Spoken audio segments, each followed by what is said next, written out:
الحمد لله رب العالمين والصلاة والسلام على سيد المرسلين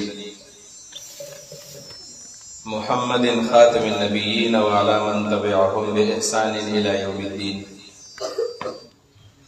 أما بعد، أعوذ بالله من الشيطان الرجيم. بسم الله الرحمن الرحيم. اقرأ باسم ربك الذي خلق خلق الإنسان من علق. اقرأ وربك الأكرم الذي علم بالقلم علم الإنسان ما لم يعلم. وقال النبي صلى الله عليه وسلم: إن الله يرفع بهذا الكتاب أقواما ويزع به آخرين، أو كما قال رسول الله صلى الله عليه وسلم. قابل احترام حضرات علماء کرام، حضرت مولانا رفیع اللہ صاحب، مولانا مفتی طارق صاحب، مولانا عبدالغفور صاحب، او دی مجلس کے حاضر و ډیرو زیاتو عزتمندو مسلمانانو ورونو، د دې حلقې استادانو او طالب العلمانو، د قرآن کریم ختم وشو، بچیانو قرآن وایو او د بسم الله نه شروع کړو د من الجنة والناس پورې دی استادانو د خپلو بچیانو ته قرآن کریم سر ته ورسو. زه د زړه د اخلاص دی بچیانو ته او دی استادانو ته او د دی والدینو ته مبارکباد وایم او د الله رب العالمین په دربار کې دعا کوم چې الله د دې استادانو د والدینو او د بچیانو نه د قرآن کریم د تعلیم او تعلم او د لوی علمي سفر په خپل دربار کې قبول منظور کړي او الله دې په قبر کې او د محشر په ورځ باندې په کار باندې راولي او ډېر لوی د سعادت کار دی او ډېر لوی کار دی چې دا سر ته ورسېدو. زه ډېر زیات دې پروګرامونو لزما او اندازم لګوم چې داسې پروګراماتو لاړ شم چې دې پروګرامونو د عام خلکو په ذهن کې څومره اهمیت دی. نو معلومیږي دا چې د ډېرو کمو خلکو په زړه کې د دې قرآن کریم د زده کړې اهمیت پروت دی. خو حقیقت دا دی عزتمندو چې د قرآن کریم د زده کړه، د قرآن تعلیم او د قرآن تعلم دا په ټولو عبادتونو کې غوره عبادت دی. بِيَدِ اللَّهِ وَتَرَكُهُ بِأَيْدِيكُمْ، دا قرآن دا اللہ رسیدہ او اللہ رب العالمین دا اسمان نظمکی تر او دکڑی دا رسول دکڑی دا یو طرف دا اللہ پلاسو کی دے او بل طرف استاسو پلاسو کی دے او اللہ رب العالمین فرمائی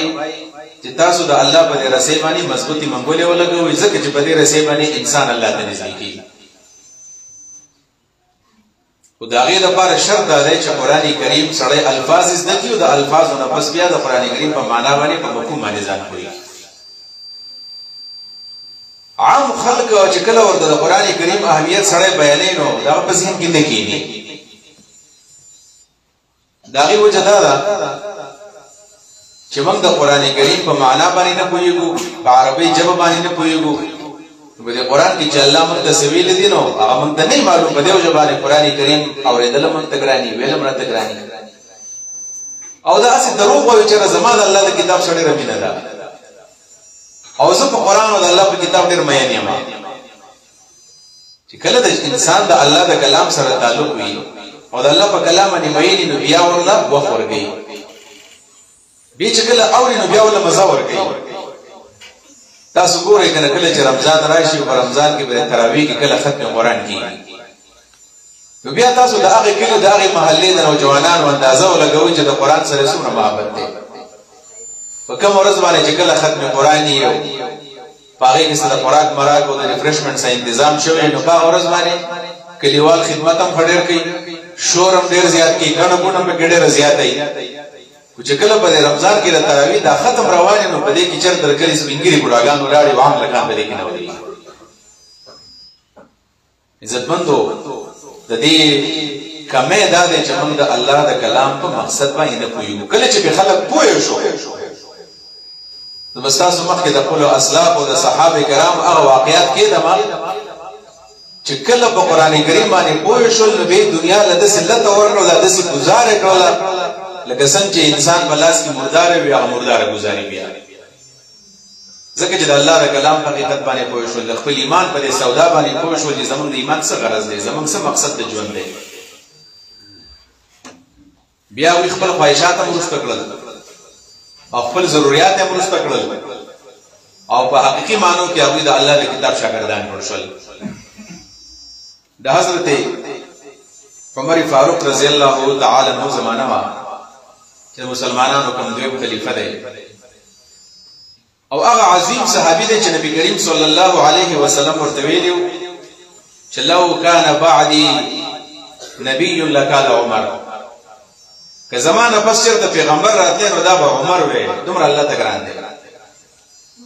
او یو ځل ورته ویلو چې عمر کله ته په یو لار باندې روانې په یو لار باندې نو تعالی مخامخ شیطان نشه راتلی بلکې شیطان ستانه لار بدل کې په بل طرف باندې ځي بیا. او نبی علیہ الصلوۃ والسلام یو موقع کې راغی په مسجد نبوي کې واقع د خپل منبر د پاسه ودرېدو او په دې منبر باندې نبی علیہ الصلوۃ والسلام د لسو کسانو د لسو صحابو نومونه واغستل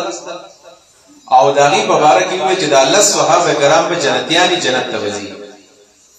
په هغه لسو صحابه کرامو کې رسول الله صلی الله علیه وسلم دویم نوم د حضرت عمر اغستی دی.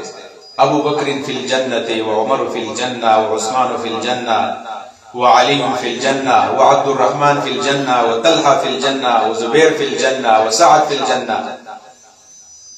دا نبی علیہ الصلوۃ والسلام لسو صحابون واغستو باغی کی دویم نمبرون دا حضرت عمر فاروق رضی اللہ تعالی عنہ. حالن کې داغه چې کم تیر جونو چې کله ایمان نو راوړې د نبی علیہ الصلوۃ والسلام کلک دشمن او دای نشو برداشت کولای چې داغه نظر په نبی علیہ السلام باندې ولېږي. وکله چې ایمان راوړو نو بیا حضرت عمر فاروق رضی الله تعالی عنہ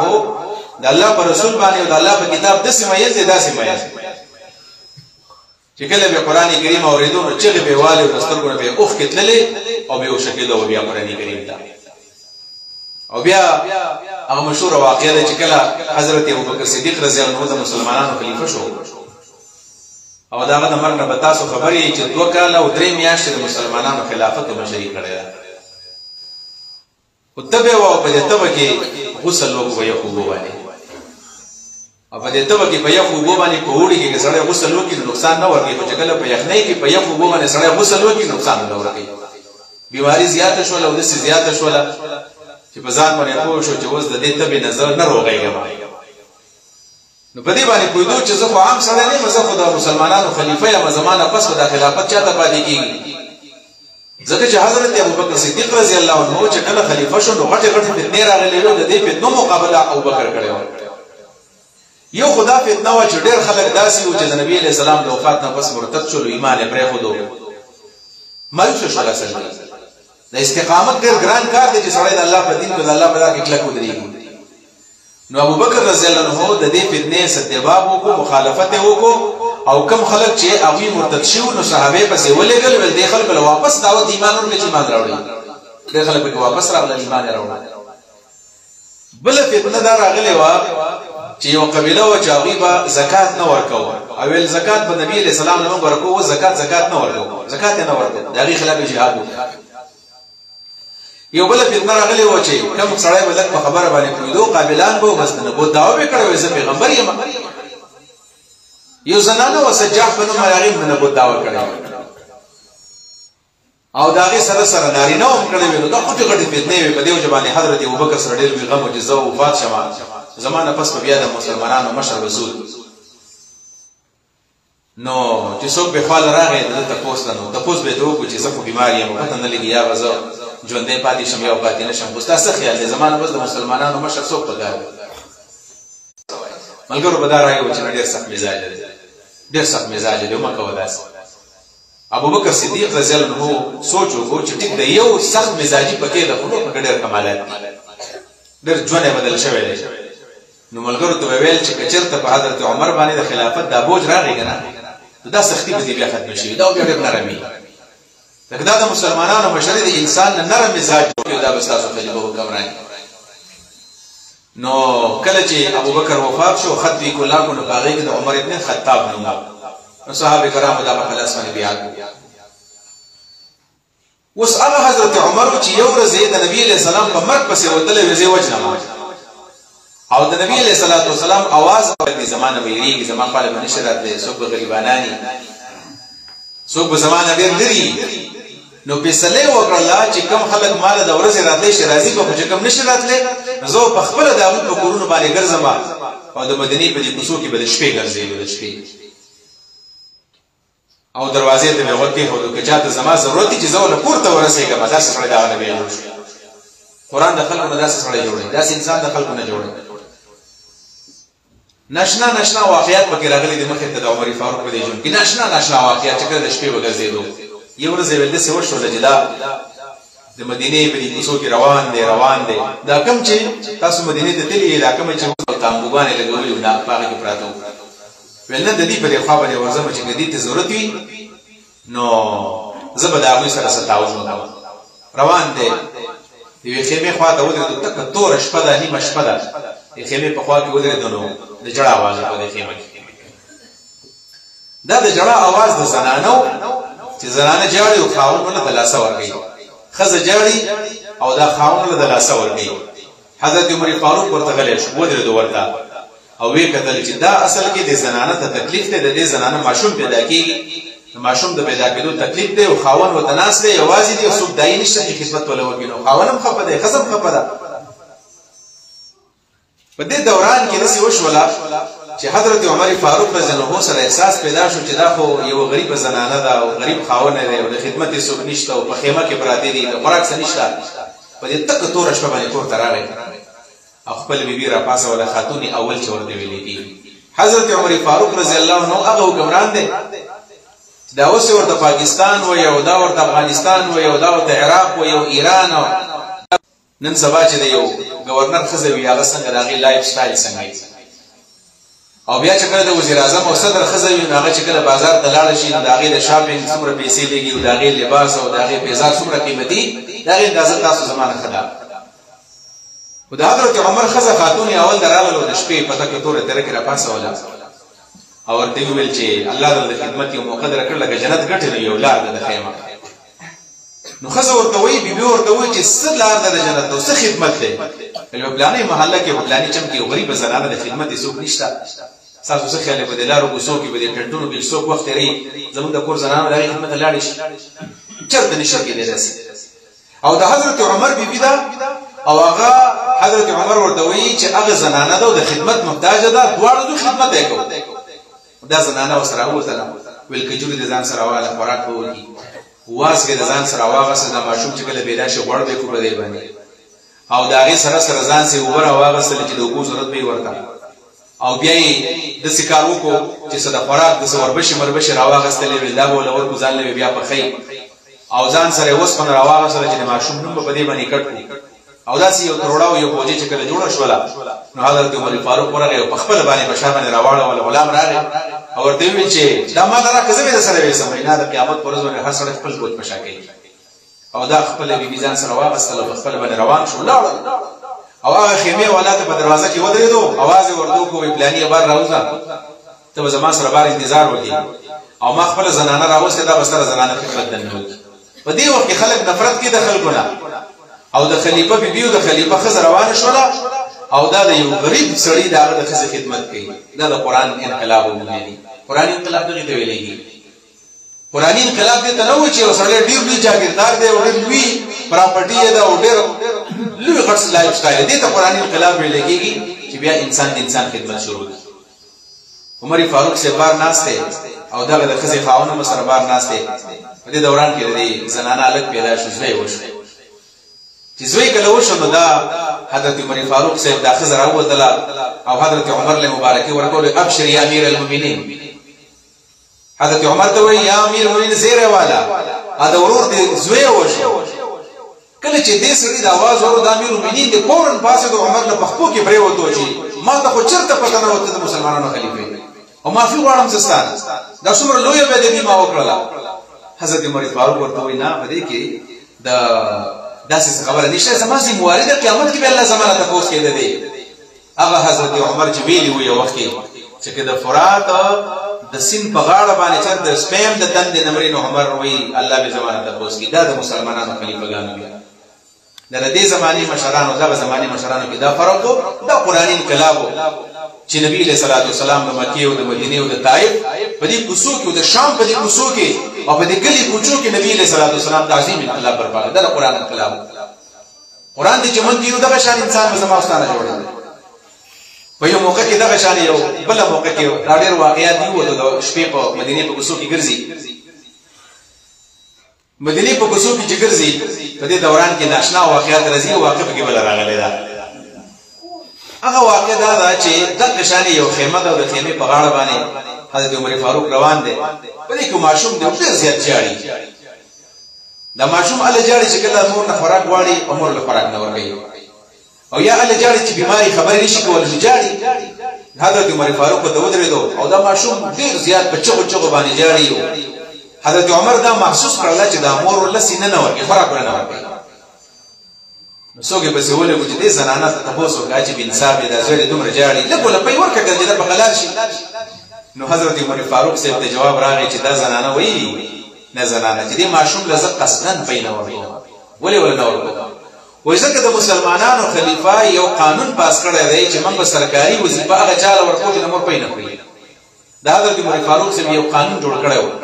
چې هر شهري ته د حکومت د طرف نه وظیفه سکالرشپ ملایوي دا په دې زمانہ کې کچرته حکومت د سي یو کار وکړي د عوامو د فلاح لپاره خلکو ګور دومره عظیم کار یو دا د بنظیر په نوم د باندې پیسې ملایوي یا صحت کارت څخه پیسې ملایوي خلکو څومره خوشاله دا خو سوال له سوال مخکې حضرت عمر فاروق صاحب هر مسلمان له هر لازم مسلمان نه بلکې مدینه کې چې څوک یې سودو هغه د سرکاري وظیفه ملایوي دا خو فاوده مونږ نو ول دا حضرت عمر یو قانون پاس کړی دی چې هغه چاته موږ وظیفه ورکو چې هغه د مور پي کړو دا ماشوم زه اوس په زور درې کوی نو شکوما د دې لپاره چې خلیفہ ورله سکالرشپ وظیفه ولا مهیا کی ورګي ورله نو حضرت عمر په دغه ځای کې आवाज وکړو چې نن بس بس هغه چاته وظیفه ورکو چې بس پیدا شي کدا ماشوم دې کدا لوی دی کدا د مور پي کړو کدا مور پي نه خوري دا هغه خلیفہ عزت مند مسلمانانو په دیو جواب قرآن کریم دا زمونږ دغه شان انسانان جوړي نو قرآن د هدایت کتاب دی او قرآن کریم کې ورته هدل للناس او هدل للمتقین ویلې شوی دی دا تاسو لري بچانو چې قرآن کریم ختم کو د څه ګډې لوی سعادت دی چې قرآن کریم لکه سره وخت ورکینو الله دې دغه شان انسانان جوړي د انسانان دي جوړي او یو وخت په لار باندې روانو سفر باندې حضرت عمر فاروق صاحب یو ځای ته ورسېد او ملګرو ته وایي و تاسو په دغه ودرېږئ زه تخپل قصه کوم په دې ځای کې ما معلم خپل روخانه غسل خطاب ما له غټ دانګې را کړو په لاس کې ما ودا خان ساتل ما ودا خپل میخه والا ساتل او په کلی کې ما ته خلکو عمر نه وایي ما ته خلکو عمر ما ته خلکو عمرګې چوته مونږ وایي نه پلانې ما ته خلکو داسې وران وایي اړو زما صحیح حیثیت نو الله رب العالمین اسلام او دین راولېګو او ما اسلام او دین قبول کو نن ما ته خلک امیر المؤمنین وایي دا امیر المؤمنین لقب د حضرت عمر نه مخکې چاته نو ملاو شوی ابو بکر مسلمانانو خلیفہ خدا لقب یې نو خلق ورته ابو بکر وایي دا حضرت عمر چې د مسلمانانو کله خلیفہ شو بیا ورته خلکو امیر المؤمنین نوم کې خو عزت مندو د قران کریم د تعلیم او د تعلم موږ د دومره ضرورت دي څومره چې موږ د اکسیجن ضرورت دي څنګه چې موږ د خوراک ضرورت دي څنګه چې موږ د سکاک ضرورت دي نه زیات ضرورت موږ ته د قران کریم د تعلیم او تعلم ان زه به تاسو ته کم واقعیات بیانوم چې قران کریم خلقو نه څه جوړ کړی دي د دې حضرت عمر فاروق زمانه ده او د حضرت عمر دغه ناشنا د خلافت طریقه وا چې د څومره صوبې وینو یو گورنر به چکله جوړ شنو دا به یو کال زیات نه ساتو چې کال به شو خود به هغه معزول شو بل بلاړو کال خدمت به کو په زمانه کې د مسلمانانو مشرانو کې پیسې نه خدمت نو حضرت عمر فاروق سے شام ته کوم گورنر لګل دا غټي پورش چې شام ته چکله ټیم پوره شو نو حضرت عمر فاروق رضی الله تعالی عنہ سوچ کو چې دلته څوک ولېګا مالک دلته وس شام ته څوک ولېګم ځکه شام ډېر لوی صوبه وا او دلته یو تکړه سړی لګل پکار دی نو ذهن ته دی او الک دی نو جوان سوچ راغی سعید بن عامر رضی الله عنه دا غنوم دی سعید بن عامر ولدا الک لګم چې دا لار چې د مسلمانانو خدمت وکړي سعید بن عامر پسې خپل غلام ولګ راش اچراغه ول سره دا ول خپل سامان باندې برابر وا بیبي ته دی وایي چې تاسو شام ته ځئ په شام کې به د مسلمانانو گورنر وای د شام ولایت او د شام مشري تعالی درکاله د شام څومره لوی حکومت دی او حمص داغي دار خلافت او هغه زید بزید د مسلمانانو په یو کال خدمت کوي حضرت سعید بن عامر ورته ویجی امیر المؤمنین الله تعالی وګوره او په شام کې مشران صحابه کرام دي ما مشر کوا او چې مشران نه غوښتل مشرو په څوک نه ګرځیدل په شام کې ډېر اوچت صحابه کرام دي هغه کې څو خلیفہ کو ما التملګا او حضرت عمر ورته وی چې پتا کې د صلاحیتونه دي چې هغه باغوي کې نشته او ته بسیده زید مسلمانانو مشري وکړي راغی کوتا خپل بیبي ته وی چې بس تیاری کوا او زو شام ته او حضرت عمر علیه ذمہواری ولګول چې د شام د زیو د شام د مسلمانانو خدمت وکړي ول خزه په جړه باندې شول چې د دې مسلمانانو مشري مقابله او ما ته معلومه چې دلته ځان په جړاګانو باندې مړو اگر چې پتا سه ذمہواری نشته نو په شام کې بس تاسو نه مقابله الا دا حکم دا خلیفہ حکم دی او خامخ وزو زنانه او خزه ډېر مالدار او سره ډېر مالدار او د خپل لور ډېر زیات سامانونه کړو سره سپینه ولا کړو ډېر مال دولت وسره نو کله چې دی لاړ شام ته ورسېدل نو د خزه ورته چې د څه وکړه چې ته خو یې ولي الله ما ته پته راځي ته څه شي سره نشته او د حکومت تنخواګان امتناعي نو زما دا کاله والا او دا کاله خرڅ کو او تجارت کې ولګو مزاربت باندې نو څه پیسې به راځي په دې باندې موږ خپل ژوند بدیرو نو سعید بن عامر ورته چې دا خټي خبره ده بس مال راکړه خرڅ کوم خپل تجارت د لو لګوم د پیسې باغ لورم کله چې دا مال دولت راواغس سپین راواغستل او بار راغی आवाज یې وکړ اين اليتامى اين الارامل چې څومره یتیمانان دي او کونډې دي خواندان مړ دي نو دا ټول زنانه او دا ماشومان زما خپل راشي کله چې دا کونډې راغلي یتیمانان راغلل نو حضرت سعید بن عامر راولګیدو او هغه ټول سره سپینې باغی تقسیم کړو یې راش کله چې واپس کور دراغه نو خزه ورته وی مال دې پس کې ولګو کم تجارت کې ولګو د څه تجارت کې استعمال ولګو چې هغه بچت کم تاوان نه نو وی چاله دې ورکړ مال وی د شام او د حمص په ایمانانو باندې د حمص په کندورونو باندې استعمال ما تقسیم خزه اس قسم اعتراض نه کوي وی ځا الله به زمونږ تنظیم کوي ټیم ترې دو وړ نوجوانو د عمر نه کم عمر نو هر چا ورته چې ور شام ته ډېر نوجوان لیکل دي بدی کړی دي حضرت عمر فاروق سے خپل غلام ته وی چې زو د شام په دوره باندې معلومات کو چې سعید بن عامر د مسلمانانو خدمت څنګه کوي حضرت عمر فاروق سے راغی بغیر د سرکاري پروتوکول نو راغی په حمص پناه نه وته او اړو مخ کې ویلي نه دي چې راځه درځم چې څوک تیاری رااله وي بلکې د قشانه ورغه او حمص او شام ته نه وته چې دنه ورغه نو سعید بن عامر خبر شو راغی خپل ورته وی چې زو چې کوم د صدارت ځای دی او کوم چې د خلافت ځای دی او کوم چې د مشرۍ ځای دی حضرت عمر ورته وی چې نازه فراکس کا غنیم راغله زه صرف راغله ما چې د داګستان خلک خوشاله دي که خوشاله نه دي ټول خلک ما د حمص راوند کا زه دې غوسونه کوم چې د وخت څنګه تیری نو سعید بن عامر رضی الله عنه د حمص خلک راوند کړل او تاسو لوی مجمع نامي ګرامي خلک دی او د علاقې مشران دي دا ټول راوند کړل او چې کله د خلک راوند کړل حضرت عمر فاروق پاسه دوی زستاس مې د پوس کوم ولاغه تاسو دا چې دا کم امیر او دا کم مشر ماره لګلو کیف وجدتم امیرکم دا څنګه دا څنګه سره او ټول خلک وی چې دا خډر خې انسان دا خډر ولی الله د الله نه یریدم کړي کله چې دا ټول خلک یو زبان شو لوي دا خسړې نه وي مشر انسان سره به پاسه دوه دی چې دا خسړې وي ما د بکی اوسو کمزوري ښکار کیږي د مسلمانانو په مشرانو کې د کمزوري نه دي پکار ولی کمی کمزوري دي یو خبره وکړه دا مخکې به څومره د شام گورنرانو نه نو وخت پورې به د عوامو سره ناس دا مسعودان چې څنګه په جماعت کې وشي سید خپل کور ته مسعودان نه پس تاسو په دې په نظر باندې او دویم غلطي به ګدار چې ساري مانځ ساري چې کله د منځو کې بیا کور ته لاړ شي بیا نور راخته نه وخت راځي مخکې به څومره گورنرانو دا به وخت راغلي د سار د مانځ نه پس د عوامو مېس کې ناس ډیوټل نه وخت راځي درېمه مسله په کې دا د درېم نمبر چې څومره مخکینی مشرانو دی په ټوله هفته ریګولر ډیوټي کوله او دا چې هفته کې یو ورځ دا چې راوځي نو تقریبا ماسپخین مانځنه پس راوځي نیم ورځ ټوټي اضافي کوي دا ټوټیانه مخکې چالي کړي او څلورم نمبر غلطي په دې کې دا ده ویل په میاشت کې کله پوره کېږي په ځان باندې سپیریان مليان راوړي او بیهوش شي او دا خلک څوګه لاسونه مګي څوګه خپې مګي او 2 ورځې او 3 ورځې تیرې شي خلک د یو ځای بل ځای راغلي مسلې راوړي او دا څه واپس لاړ شي او د ځان باندې سپیریان راوړي مطلب دا چې چالباز باندې سړی ریواسي ځان خلاصي حضرت عمر فاروق سے ورته سعید پاسه غړي جوابونه وکړه او ته وی یا امیر المؤمنین دا خبرې د عوام د مخکې په ما باندې منکو دا بعضی رازونه دي زموږ د الله سره دي قیامت کې به خبر شي چې دا ما د غلطۍ د وجه نه دي کړې دا ما په ډېر خنه دا کارونه کړې دي او دا رازونه د الله سره ساتل غواړم چې خلک خبر نشي بعضی عبادتونه د سپکاري چې دا د شپې ځان له کوم خلک خبر نشي مت قسمتي دا وي کوم چې د لګ نه کمل کو په خلکو باندې اثبات په خلکو باندې اثبات که درس تکینونو بار بقاری ګره چې موږ ټول درس تاسو نه کېنه ګوره دومره مال دولت الله در کړی دی زما سره لګي دي زکات ورکوم ته نه ورکې سعید بن عامر وته چې دا زما د الله سره زنه دی او دا مخکاره کوي نه وي ته مسلمانانو مشر او دا خبره مخکاره کوي د خلکو ته سعید بن عامر راغی او په جړا باندې شو او مکه ما دا خبره مکه په جړا کې وایي چې دا ټول خبره ټیک دی دا کومه اعتراض چې ما باندې دا کړی دی چې دا د شپې ماسوتنی منځو کې بیا سیده زیبار نه راوځي دا رښتیا وایي وجه دا چې زما په ټول عمر ځای شوی نوافل هم دي کړی شام تراغله مده مدینه د کارونو نو د پټونه یو ځګر شوی ما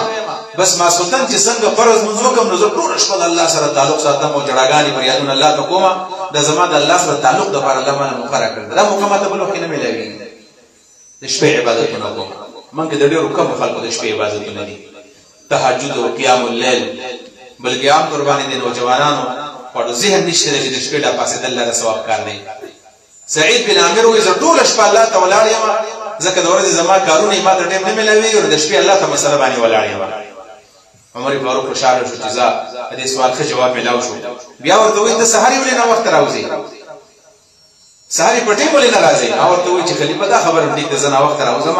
خدای وجدا دا چې ځکه لم شام ته راغلی ما زما خزه بیمار شوی او زه د سرکار نه وظیفم نه لمو د سرکار ملازم په کور کې نه ساتم دا کور د خدمت په خپل باندې کوم د کور چې کله خدمت کوم او دا پخلی مخلی کوم او خزه بیمار د زاغه سره مساعده کوم نو د دې خدمت چې وزګاری کوم ما نه وخت کړو چې باندې زه ډیوټه نه وخت راځم عمر فاروق د الله حمد او الله شکر ادا کو چې دا سه نوجوان دی دا سره دومره لوی احساس دی بیا ورته دریم نمبر خبره کوي چې ته په هفته کې دا یونیورسيټي ولیکي نه ورته وای سعید بن عامر سے چې دا سوال بالکل ټیک دی برای کراسه هم ټیک دی اصل وجه دا چې ما بالکل دنیا پرې کړه دنیا سره زما تعلق نشته دې خو جامو سره او د خو پیزارونو سره د خو خوراکونو شوق مې پرې خېده او ما په ځان لازم کړ زه په یو جوړه کې وخت ورو په یو جوړه کې دې ته تسکیه ویلې نو زما جامې دي زه د څه وکم چې هغه جامې مې چولې لن مې چولې نو په هفته کې د سیمو شي چې دا جامې زه بدل کما او دا جامې زه وینځم دا چې کله وچی شي بیا زه راوځم یو خدانن زماني صوفیا دي نن زماني پیران صاحبان دي داغه پټکی ته جوړه هغه د زرګونو روپوي داغه جامې د زرګونو روپو داغه گاډي د لکونو روپو داغه پیزار د لکونو روپو داغه نه بددي مریدانو هټو بچو आवाज مخ کې مریدان شاته مریدان خیل است مریدان کس لاست مریدان دا تیاونه کو د کروڑ بغاړي کې راځي با داغه کور د ماربل نه جوړي خلکو د بوج دومره بس چې پتا سيږي نو بس مختصر باندې کور جوړ کړه د دنیا نه تللی نه جدا سينه و ځان نه شروع کړو نن سبا پیرې مریدر کې پیر مالدار کیږي او مرید دغه غریب کیږي نن سبا خدا د بیماری زموږ په معاشره کې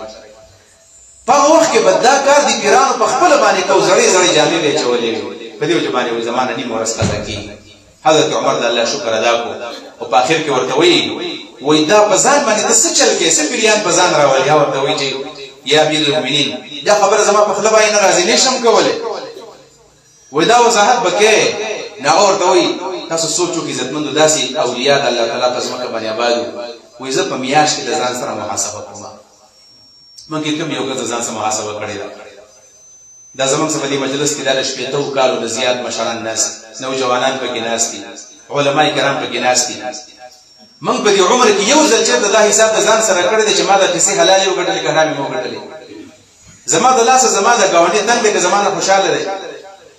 زمان الله خوشاله ده که زمانه خفه ده زمان منځونه په جمع دي که په جمع نه دي زده د فرض رجوع سره سره نفل رجوع نسم کنه نسم زما د فرض مون علاوه نوافل منځونه شتو کې نشته د دین لپاره مې چېرته څه قرباني ورکړې ده که نه ده ورکړې دا سوچ فکر زموږ سره نشته. نو سعید بن عامر وایي زه په میاشت کې د ځان څه محاسبه کوم و زه یم چې ما به د دین دپاره څه قرباني کړې که نه به مې کړې چې زه د الله د قیامت په ورځ باندې د الله تعالی مخې له ورځم زما سره به داسې عمل وي چې زه په هغې اخلاص شم که زما سره به داسې عمل نه وي.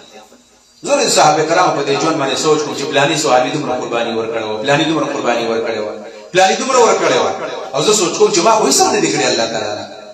وی بیا وزه سوچ کوم نو یو صحابي و خبیب ابن عدي رضی الله تعالی عنہ مشهور صحابي د خبیب په نوم باندې وی دا په ژوند باندې زما نظر پریوزي وزم چې دې صحابي خو ډېره غټه قرباني ورکړې وه څه قرباني ورکړې وه نو هغه اشعار هم شته په بخاري شریف کې خبیب ابن عدي نبی علیہ الصلوۃ والسلام لس کسان لګلو جاسوسي ده بدقسمتۍ نه الله سره کسان ګیر شو چې ګیر شول نو د اتو کسانو مقابله وکړه او هغه شهیدان شو. دوه کسان زید او خبیب یې ونیول خبیب راوست او چې کله راوست نو د خبیب د لاسه د مکې د ظالمانو یو مشرک مړو دغه سامان دا په پیسو باندې واغستو راوست نو دا زموږ بلار په بدر کې وچلې او ورته وی چې کس ارمان دی بیا ارمانو وای او نن تا وژنو وی زما خو ارمان نشته په زبر دوه رکعات مونږ وکم او دا غي نفس براشم ما ملک دوه رکعات مونږ وکم مختصر زر مونږ کولان چراغ واپس په مونږ دیو کولاو وی زما عادت دار زړی روک دوک مونږ نه کوم او کنن می وګت مونږ کړه ولان مونږ نه وې کړه نو تاسو ویل چې خو به د مرګ نو ورېدو من عمر ته مرحبا وای په مرګ باندې خوشالي او دا غي نورستو دا ظالمان رااله د خبيب نه په ژوندۍ باندې په کینچانو په چوکو باندې وحي پرې کړی په ژوندۍ باندې دا بخاری حدیث دی حدیث کراځي چې ټوټه او خبيب ول چې غوالي چې ولست ابالهين اقتل مسلما على اي شق كان لله مسرعي وذلك في ذات الاله وان يشاء يبارك في اوصال الشرب الممزع واذا ما يسپرواني شد الله د دین په لار کې مرما يسپرواني نشته لست ابالهين اقتل مسلما چې کله مسلمان مرم پروا مې نشته دی ځکه چې زه په کوم طرف را پروزم نو د الله د پاره را پروزم او دا د الله تعالی د خوشحالي د پاره زمرم او که زما دا بندونه ټوټي چې زما په دې باندې پروا نشته دی په دغه انداز کې خو به مې یادي هغه شي کړو چې کله دی واقع ته سوچ کوم زه بزان نه پوهیږم کله دوه ورځې به وشم کله درې ورځې به وشم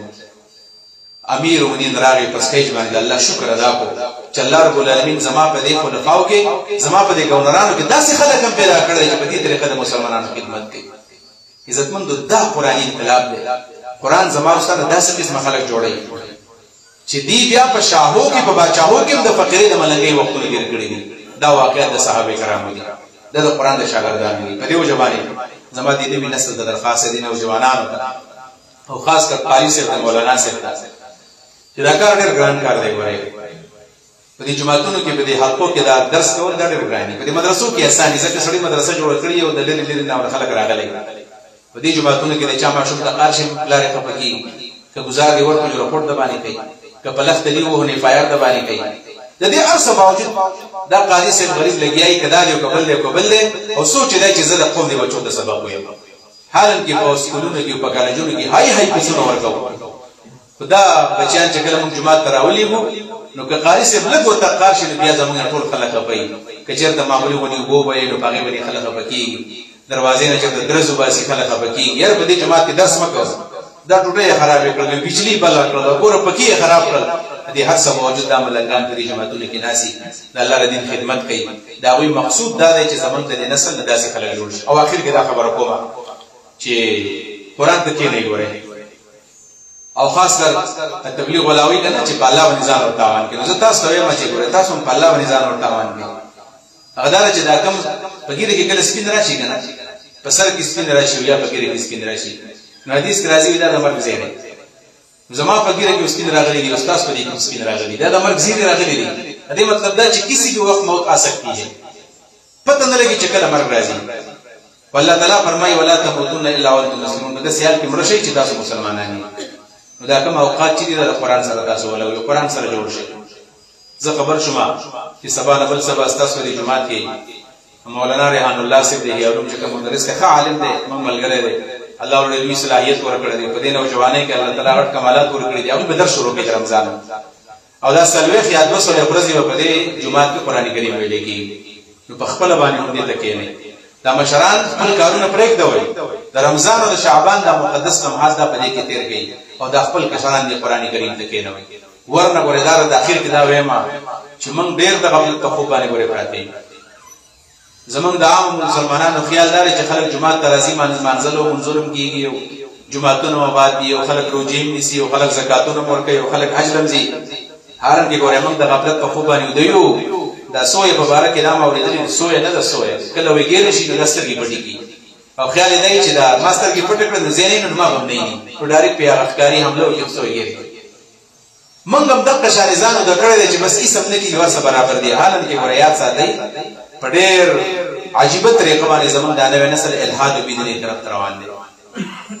په دې کالجونو کې په دې یونیورسټو کې په هلکانو دا محنت روان دی د الله د وجود نه منکر کوي د جنت جهنم نه منکر کوي د الله د ذات نه خلک منکر شول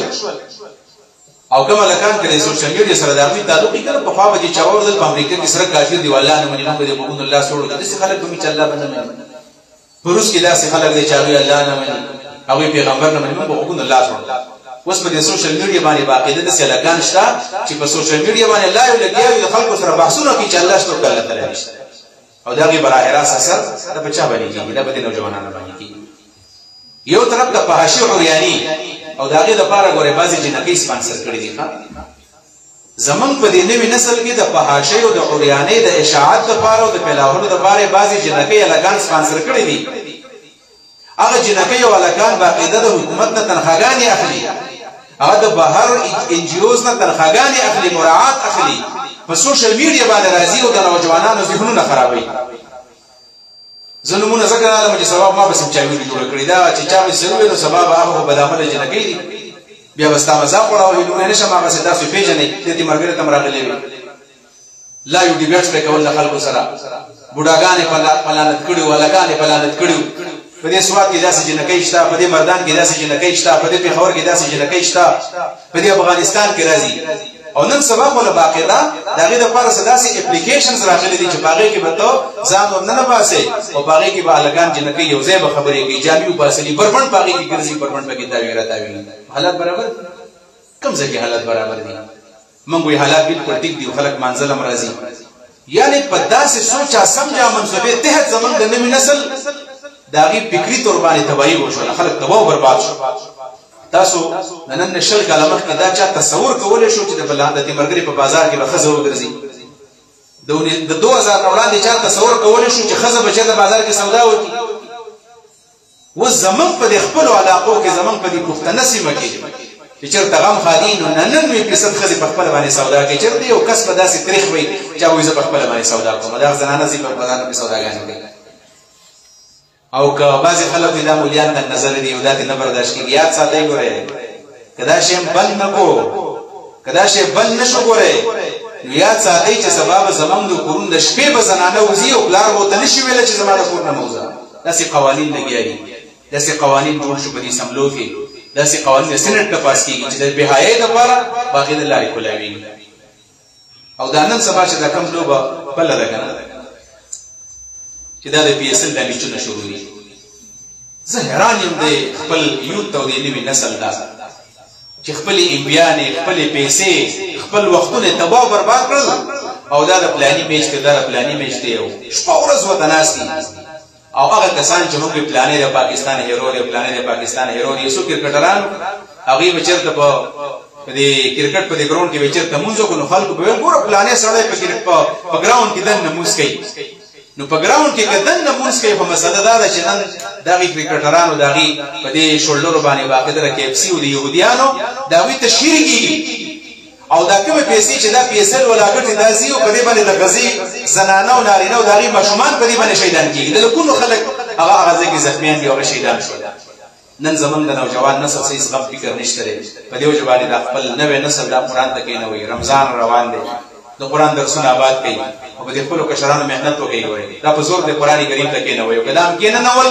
روان دور ډېر خطرناک دی د نوجوانانو د ترجیحاتو نه دین وتلی دی نن د نوجوانانو په ترجیحاتو کې دین نشته بلکې بېدینه ډېره زیاته په عروج باندې ده دعا وکړو چې الله رب العالمین زموږ حفاظت وکړي زموږ د ایمانونو حفاظت وکړي زموږ د تورسرو د خویندو میندو حفاظت وکړي زموږ د نوي نسل حفاظت وکړي الله دې ما او تاسو د عمل توفیق راکړي واخر دعوانا الحمدلله رب العالمین.